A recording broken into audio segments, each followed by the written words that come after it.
Great to be here, guys. What are we? Monday, July 13th, 2020. Second half of the year. Q3 has started. Really excited about our guest today. He's been on the show before, and it was one of our best shows. Might have been our best show. I am biased because he is related to me.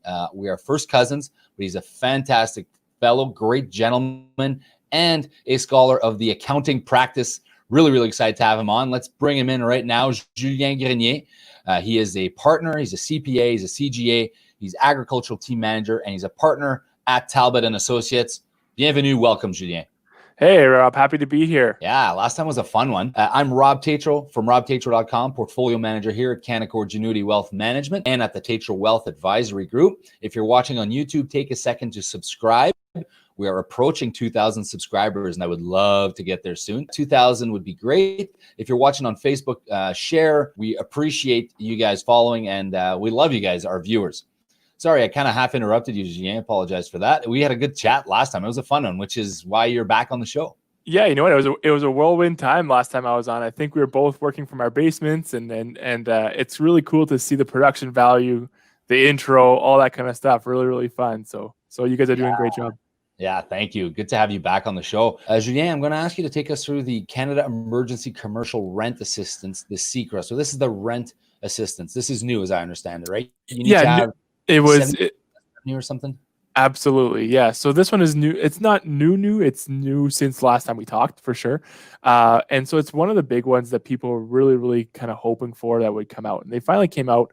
And it sounds like the feds were hoping that the province would step up more, and the provinces were hoping that the feds would step up more. And they kind of came up with this CECRA for people in Manitoba. I'm sure it saved a lot of businesses, but it hasn't been good enough for a lot. So the biggest one is you got to have a 70% drop in your revenues, which is quite significant if you think about 7-0, yeah. So a massive reduction. So if you think about restaurants and things like that, Manitoba hurried to reopen basically. So you have your restaurants and things like that. Even in phase one were open 50% of the time, right? Well, they're going to get 30% of their revenues through deliveries, through whatever. So unfortunately, not a lot of people were eligible for this in Manitoba. On top of that, your landlord has to agree to a 25% reduction at minimum for you to get this reduction in your rent. So essentially what happens is that the tenant pays 25, the landlord agrees to cover the 25% drop, and then the 50% comes from a refundable loan from the government to the landlord. Landlord has to agree to not evict any tenants, and really it's something that can be very powerful, but at 70% loss of revenues, for those businesses, it's not just the rent that's going to do them in, right? So it was something that was I wish was a little bit better, a little bit easier to access, because we have a lot of our landlords that are in a tight spot as well. Maybe they can't afford their mortgage payments or things like that with 25% revenues, right? Like they might be right at capacity. So it's something that exists, and it can be really good, but it's not exactly what a lot of businesses were hoping for. Yeah, I don't know that many, that many successful CECRA applicants. I don't know any. Yeah, I mean, actually, my wife got CECRA for 1 month with her hair salon. So okay, I know one. Yeah, there's one. So that was really useful in that month. But yeah, and then they're all back to work now, right? So how is Laura's salon doing? It's doing fantastic. Yeah. She's growing like crazy, and best place to get your hair done, right? Yeah, it's a beautiful thing. You can tell I get mine done there. Yes. Do they sell the Rogaine stuff so you can grow some hair? You know what? I don't want to share any salon secrets, things like that. You should really book an appointment if you need. But yeah, they absolutely do everything. But yeah, she's doing great. She's expanding all the time. Just nice. So it's good. Happy to hear that. Yeah. So the CECRA wasn't as popular as you thought it would be, as they thought it would be, obviously. Yeah. But still exists, and it's been extended as well, right? Correct. Yeah, all of these have been extended, and like I said, the feds actually keep month by month extending it as as things develop, and as they should, right? So Yeah. we don't want these benefits to continue for longer than they need to. All right, let's talk about the LEAF. I'm not going to leaf it alone. The Large Employer Emergency Financing Facility. Yeah, I mean, I don't have a client with $300 million in sales yet, but basically it's just a financing program for large companies. So, yeah. If you have you need 300 million in sales for that one, right? That's the one. Yeah, that's now there's some summer job programs, both federally and a Manitoba one. Do you mind taking us through those, please? Yeah, for sure. So Canada Summer Jobs Program is something that's existed for a very long time. So I mean, it's something that we tell all our new clients about leveraging different programs that the feds or the province has. But basically, it's a program that covers usually 50% of your student wages. So if you're in the program already, unfortunately, the application deadline is always end of February. But if you're in the program, normally it covers you up to usually about mid-September and September, where students would go back to work. Well, now they've extended that until February of 2021. So that funding will continue for the entire year as long as you keep those students employed. And they've actually increased in some cases the amount that they cover from 50% up to 100%. So it's huge. Basically getting all of your money back for those students. And Manitoba, what they've done is they've sort of done something similar where they're going to, this is more so in response to COVID, they're going to provide up to $7 an hour to hire a new student between May and September 4th, I believe it is, up to a maximum of $5,000 per student. Okay, so again, this one is for new hires, not it's got to be a new hire. Yeah. But other than that, like great programs, right? So there's a lot of summer work, construction workers, things like that they can get up to $7 an hour reimbursed by the Manitoba government. Can you get both? Can you get this Canada Summer Jobs Program plus the Manitoba top-up? No, you can't, unfortunately. Okay.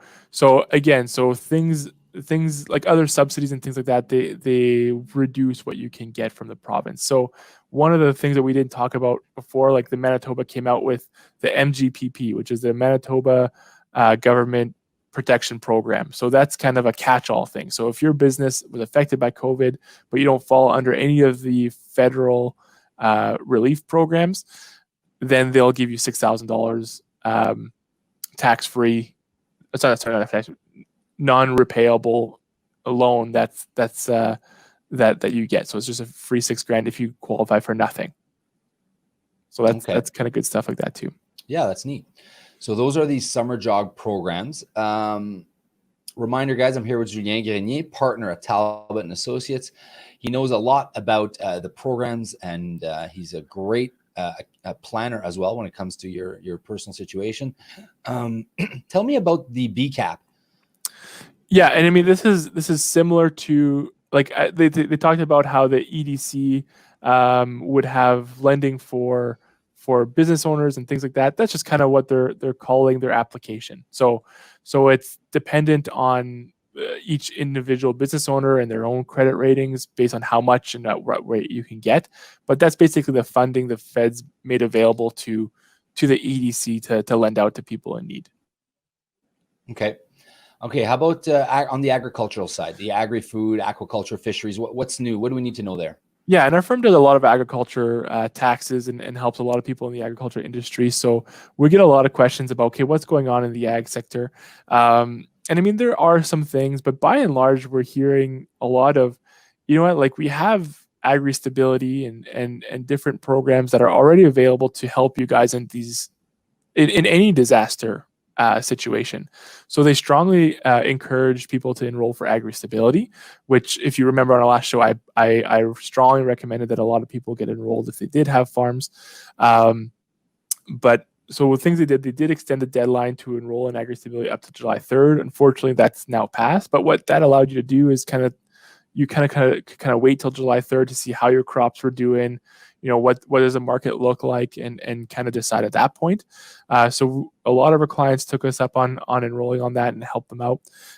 There's also what's called an interim application. Now, the interim application has always existed for the agri-stability. So if you think you're having a terrible year and you'd be in a payment position, Normally, the interim application provides 50% of your expected benefit. Well, they've bumped that up where you can get access to 75% of your expected benefit.